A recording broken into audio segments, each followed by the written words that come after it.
بسم اللہ الرحمن الرحیم۔ ایک بادشاہ ہر وقت اپنے سر کو ڈھانپ کے رکھتا تھا۔ اسے کبھی کسی نے ننگے سر نہیں دیکھا تھا۔ بہت سے لوگوں نے اس راز کو جاننے کی کوشش کی، لیکن بادشاہ ہر مرتبہ کمال مہارت سے بات کا رخ موڑ کر جواب دینے سے بچ جاتا۔ ایک روز اس کے وزیر خاص نے بادشاہ سے اس کے راز کو جاننے کی ٹھان لی۔ حسب سابق بادشاہ نے بڑی کوشش کی کہ کس طرح وزیر کا دھیان ادھر ادھر ہو جائے، لیکن اس نے بھی جاننے کا مصمم ارادہ کر رکھا تھا۔ آخر بادشاہ نے وزیر کے سامنے ہتھیار ڈال دیے، لیکن اسے ایک شرط پر بتانے کی حامی بھری کہ وہ آگے کسی کو نہیں بتائے گا، اور ساتھ ہی کہا کہ اگر اس نے شرط کی خلاف ورزی کی تو اسے سخت سزا بھگتنا ہوگی۔ بادشاہ نے بتایا کہ اس کے سر پر ایک سینگ ہے، اس لیے وہ اپنے سر کو ہمیشہ ڈھانپ کر رکھتا ہے۔ اس بات کو کچھ دن ہوئے تھے کہ پورے شہر میں یہ خبر پھیل گئی کہ بادشاہ کے سر پر سینگ ہے۔ بادشاہ کو بڑا غصہ آیا۔ اس نے اپنے اس وزیر خاص کو طلب کیا اور شرط کی خلاف ورزی کی پاداش میں شاہی حکم صادر کیا کہ اسے سخت سے سخت سزا دی جائے۔ وزیر بہت خوددار تھا۔ وہ جھٹ سے بولا کہ بادشاہ سلامت، جب آپ بادشاہ ہو کر خود اپنے ہی راز کو نہیں چھپا سکے تو پھر آپ مجھ سے یا کسی اور سے کیسے یہ امید کر سکتے ہیں کہ وہ آپ کے راز کو چھپا کر رکھے؟ لہٰذا جتنی سزا کا حقدار میں ہوں اتنی آپ کو بھی ملنی چاہیے۔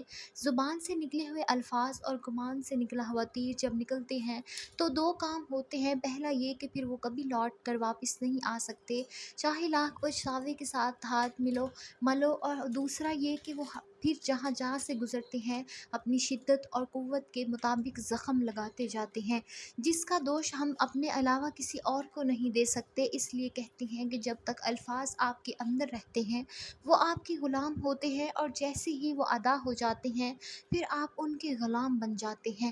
پھر پوری زندگی آپ کو اپنے عمل اور کردار سے اپنے کہے ہوئے الفاظ کی پاسداری کرنی پڑتی ہے۔ نوشیرہ بادشاہ کے وزیر مشیر کسی اہم مسئلے پر بحث کر رہے تھے، اور ہر ایک کی رائے دوسرے کی رائے سے مختلف تھی۔